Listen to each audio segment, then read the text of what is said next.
far more in common than that which divides us. Eu sou Patrícia Monteiro, publicitária e videomaker.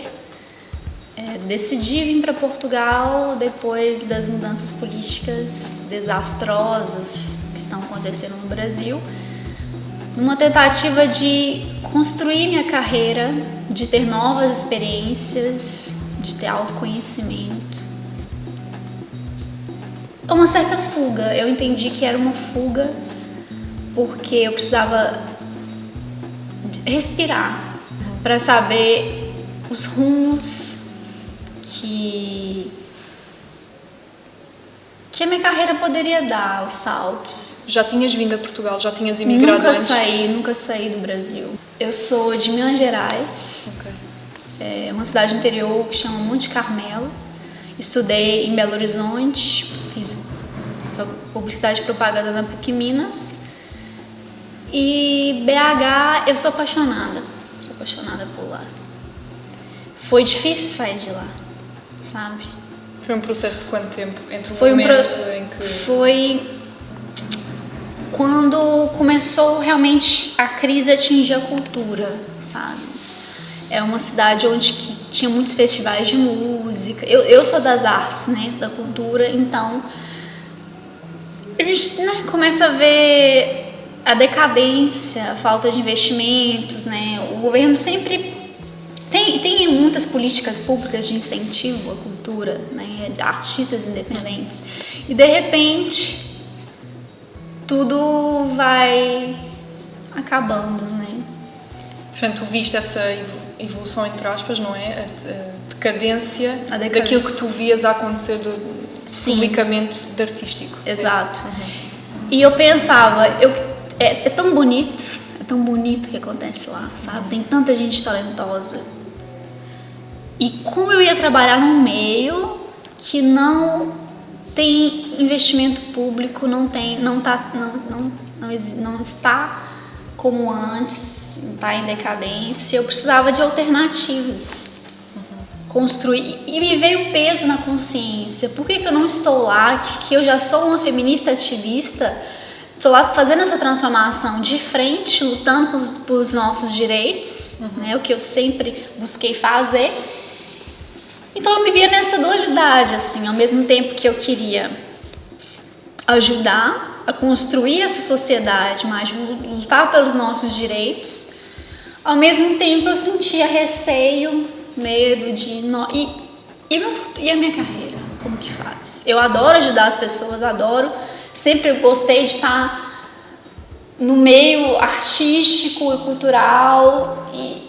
E como que eu vou sobreviver? Como que vai ser minha carreira diante disso? Eu estava, nesse momento foi um choque, assim. Eu comecei a imaginar o caos acontecendo lá. Entende? Então preferiste sair antes das coisas ficarem pior. Entendeu? Esse foi meu medo. E há quanto tempo estás em Portugal agora? Eu estou há 7 meses. E chegar aqui... Então, a minha decisão de vir para Portugal foi que aqui tinha mais... Eu ouvi falar que tinha oportunidades, né, para brasileiros, acordos diplomáticos que facilitariam a tua vinda. Meu trabalho, tanto meu trabalho quanto meu estudo, né? Por isso é que também há muitos brasileiros a vir. E há muitos brasileiros que estão aqui. Sim. E como é que tu vês esse fluxo de gente que vem para cá? Tu identificas-te? Então, eu não sabia, eu não tinha noção do que acontecia aqui. Foi uma pesquisa que eu fiz, foi o país que mais tinha condições para trabalho. Que te acolhia, no fundo. Que me acolheria, apesar de ser É porque essas questões, né? Foi um colonizador nosso, então, de certa forma, eles entendem, né? Que o passado nos deve muito. Né?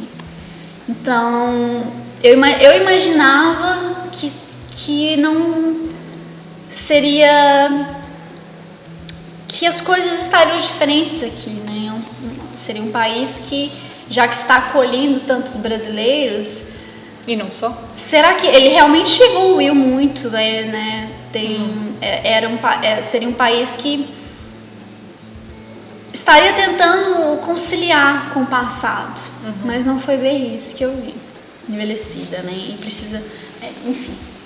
Diante de todas essas condições, né, que pelas minhas pesquisas, que era um país com população envelhecida, que precisava de mão de obra, já que os jovens estavam migrando de Portugal para os países da Europa, né? Mas por que eles estavam migrando? O que falta em Portugal? Se é um dos países mais seguros do mundo. Entende? Aí que eu fui vendo, sabe? É um conservadorismo muito grande. Mas devido ao quê? Ao passado. Passado doloroso. Eles também tiveram um passado doloroso que nós não estudamos. Ou seja, eu estava diante esse confronto entre colonizador e colonizado, né? Que não se conhecem mais. Um decidiram esquecer o passado, esquecer que nós somos explorados, e o outro que não queria ter a responsabilidade. Ter responsabilidade sobre o caos que gerou, né? Então,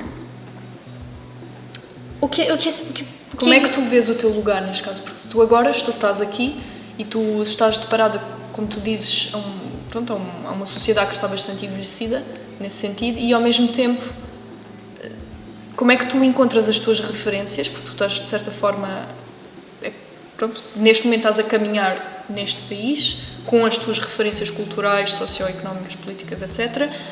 Como é que tu, quando tu chegas aqui, tendo em conta esta relação passada entre Brasil e Portugal, como é que tu te posicionas? Como eu vejo. Como é que tu reconstróiste aqui? Porque uma pessoa nunca fica parada, não é? Certo. Foi o que é diferente à primeira vista. E como eu consigo... Como é que tu, em francês dizes repère, ter repère? É, por exemplo, o teu pensar que, ok, eu vou balizar aqui.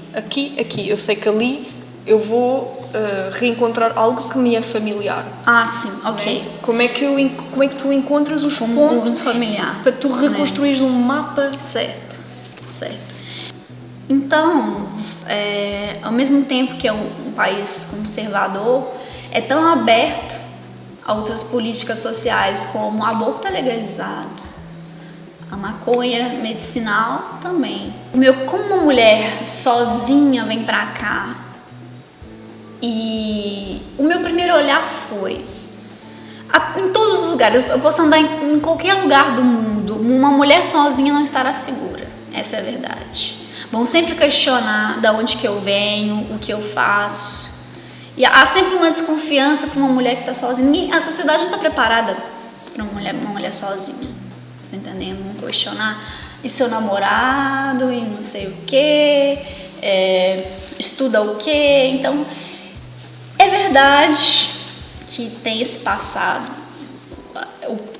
Eu não achava que a xenofobia era tão grande. Porque por ter tantos brasileiros, será que era grande? Era tão assim? E eu fui me identificando. O que me fez identificar aqui, que eu me senti em casa, é que tem muitos brasileiros. A construção, a arquitetura é muito parecida com muitas cidades do Brasil. E conversar com brasileiros, né? E ouvir suas histórias de vida. Eu nem estava à procura deles, eu estava à procura de mim mesma, e a gente acaba esbarrando com outras pessoas que estão na mesma sintonia. E eu ouvindo as histórias de vida, eu sempre gostei de ouvir histórias, certo? Então me fascina contar isso não só por palavras, através de imagens, né? E uma identificação, uma intuição que, nossa, à primeira vista eu também percebi. Será que isso vai acontecer comigo? É isso mesmo? Então, é um sentimento... Eu sempre questionei tudo, eu sempre gostei de filosofia, então eu não me sinto confortável com a realidade como está. Quem sou eu para falar que eu estou certa? Mas não, quando temos um pensamento crítico, temos vozes que pensam, por que não tentar ouvir? Primeiro ouvir, né? É importante para saber se não somos nós estamos tomando conta. Será que é certo ou errado? Mas na rua, aleatoriamente, eu ouvia brasileiros e eu me sentia confortável, me sentia em casa. Porque ouvias brasileiros. Porque eu ouvia brasileiros. Parecida. Quando eu começava a ouvir um brasileiro contando no metro, eu ouvia eles conversando e o sotaque, né? Porque no nosso país é muito diverso, então há muitas diferenças e ao mesmo tempo eu me sentia confortável, sabe? Uma estrangeira que se sente, que de certa forma me senti em casa porque eu ouvia essas vozes. Na familiaridade. A familiaridade.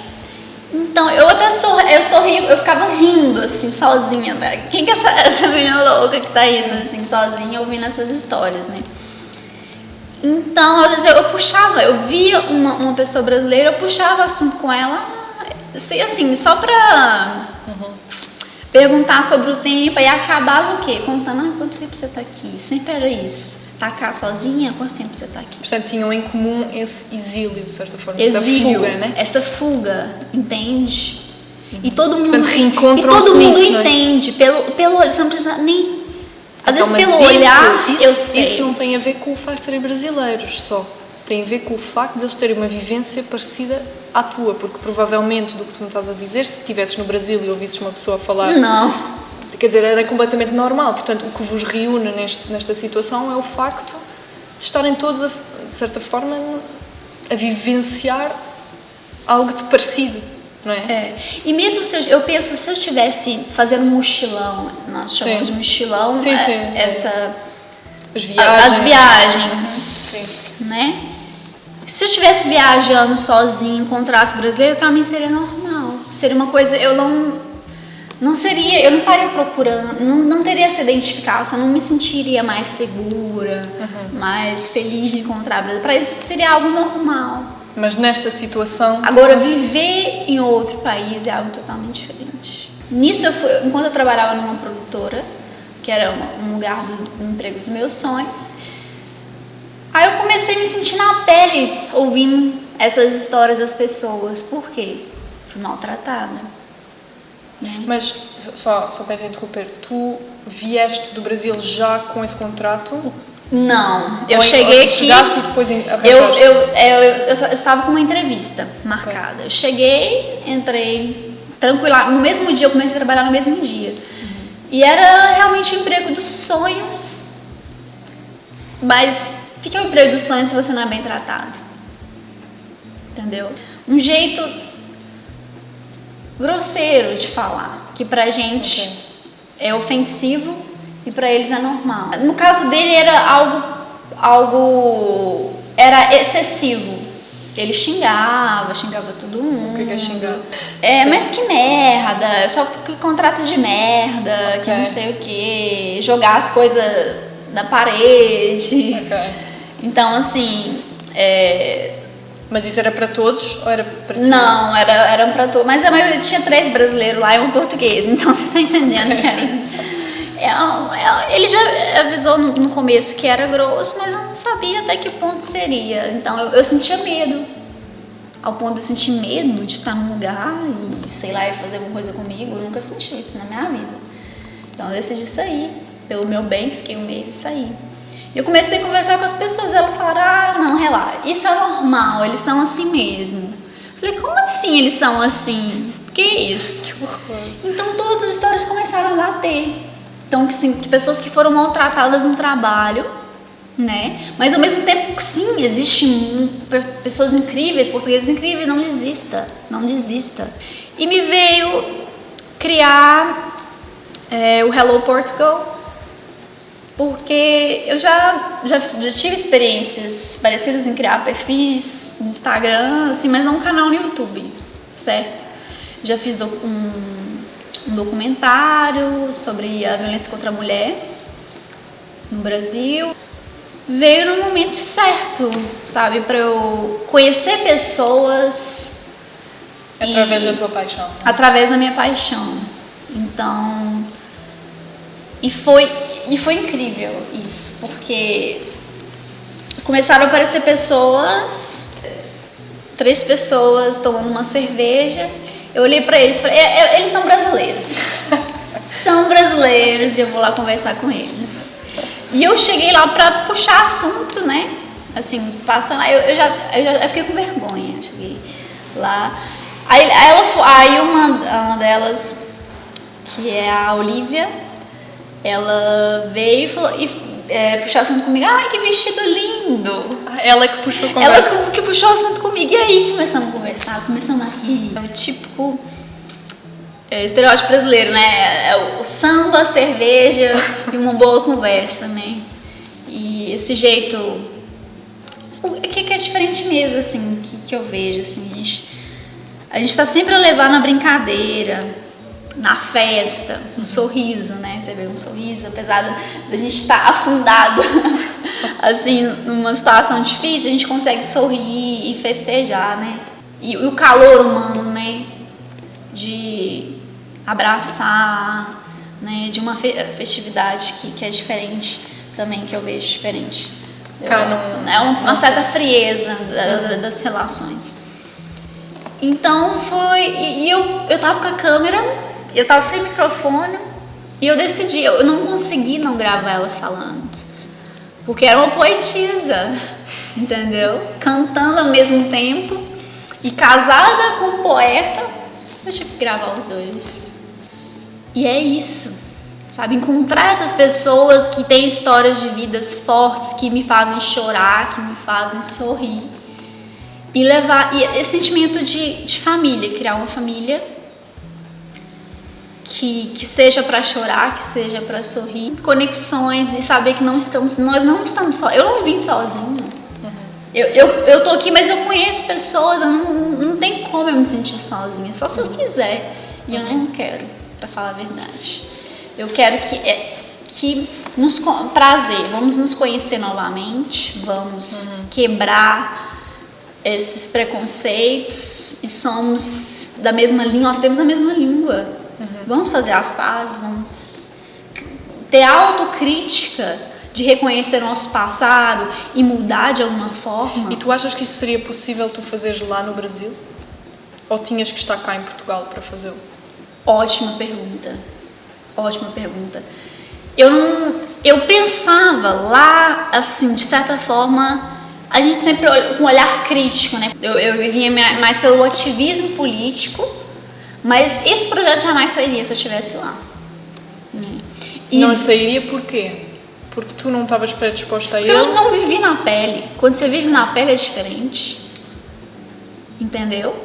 E ao mesmo tempo que eu pensei, eu quero ir para a África, eu quero visitar meus irmãos, eu quero fazer uma conexão para a gente conhecer nosso passado, vamos nos unir. Eu tenho muitos privilégios, tenho privilégio de ser branca, tenho privilégio de ter condições sociais. Mas como é que tu te apercebes desses privilégios? Percebes? Estudando, encontrando pessoas. O feminismo abriu minhas portas para autocrítica, né? E foi um mergulho total em mim mesma, total em tudo. Puseste a questionar tudo. Foi a mudança de tudo. Lá dentro da faculdade encontrei pessoas, né? No meio acadêmico, sim, me ajudou, né? Pessoas, tinha uns professores de esquerda que questionavam, né? Aí eu comecei a estudar a indústria cultural, Adorno, né? Então, começou por aí. Começou no meio acadêmico e chegou ao feminismo. Pensando assim, eu sou branca, eu sofri tantas violências psicológicas e nem me dava conta disso. E será que eu tenho que me colocar... Será que eu realmente tenho que me colocar no lugar do outro para saber qual que é a sua dor? Eu não consigo estar aqui, perceber meus privilégios e dar meu lugar de fala para eles. É tanto egoísmo que as pessoas não conseguem se colocar no lugar dos outros. É preciso sentir na pele, é preciso ser ele para querer mudar as coisas. Não, eu não acho que é bem por aí. Através do pensamento crítico, a gente sabe que nós temos mais privilégio do que o outro. Se colocar na pele do outro é simplesmente conviver. seja andar de transporte público, seja visitar no Brasil uma favela, entendeu? Ver a fome de perto. Você já viu alguém passando fome? Já viu um morador na rua? A experiência própria. A experiência de ver. Se você não de alguma forma não sente empatia, não se sente mal com isso, eu vejo que tem algo errado. Entende? E é isso, a desigualdade social sempre me incomodou. E já que esse sentir na pele já estava tão presente na minha vida, de conviver todo dia no ônibus, nós chamamos de ônibus aqui, autocarro, de pessoas passando fome na minha frente, ou ouvindo histórias, ouvindo as pessoas, ouvindo elas. Às vezes sempre parava pessoas na rua para me contar as histórias e eu não esperava por aquilo. E nossa, eu dou dinheiro pra pessoa, eu ouço ela, às vezes uma palavra amiga é mais importante do que isso. E é uma necessidade é uma missão minha, sabe? De certa forma, tentar mudar isso com imagens, com palavras, ao poder, eu acredito. Que tem poder midiático. Tem um poder de destruir, ao mesmo tempo tem um poder de construir uma realidade nova. Através dos teus olhos. E que seja um olhar sensível. Tá faltando mais olhar sensível. Uma escuta atenta e carinhosa, sabe? Eu não quero... Eu estou falando de Portugal dessa forma, de uma forma muito crítica, mas eu não quero mal. Eu quero que as coisas se resolvam. Entende? E que se resolver não é conhecendo seu passado, questionando, com uma conscientização das pessoas que se sentem, de certa forma, estamos entre semelhantes, né? É mover nossos semelhantes para chegar aos diferentes. O mais problemático é o que aconteceu lá, né? A gente estava tanto na bolha da esquerda, né, que nos esquecemos de saber conversar com o diferente. Nós não sabemos mais conversar com o diferente, tanto na bolha do Facebook e do Instagram, são coisas que a gente gosta. E aí, você sabe conversar com uma pessoa que não teve escolaridade, que não sabe nem o que é direita e o que é esquerda? Então eu preciso saber mudar a linguagem, mudar o discurso. E conhecendo a Casa Ninja Lisboa, acho que é importantíssimo eu falar deles, que eu estou com eles agora. E me deu mais força para acreditar que Portugal tem algo que está chamando. Que os olhos... o turismo, né, foi considerado o terceiro país melhor de ponto turístico, né? Então, há muitos estrangeiros vindo para cá. Seja por interesses múltiplos, certo? De talvez incentivos fiscais, de um país mais quente para viver, segurança, várias coisas, né? Que os olhos do mundo de alguma forma estão voltados para cá. É isso, assim, unir frentes de progressistas no mundo, e Portugal está sendo um ponto de referência. De alguma forma. Muito a acontecer aqui. Tá muito a acontecer, tem alguma coisa aqui. E é preciso... Apesar do conservadorismo. Talvez isso seja uma oportunidade justamente para mudar as coisas. Muito obrigada por ter chegado ao fim deste episódio. Se gostaste e gostarias de ouvir mais testemunhos, não hesites em dar uma volta no nosso canal do YouTube ou no teu canal de podcasts. Encontra-nos na plataforma Apple Podcasts, Spotify e Castbox. Podes partilhar também com mais pessoas e não hesites em dar-nos o teu feedback. É sempre muito importante e ajuda o canal a crescer.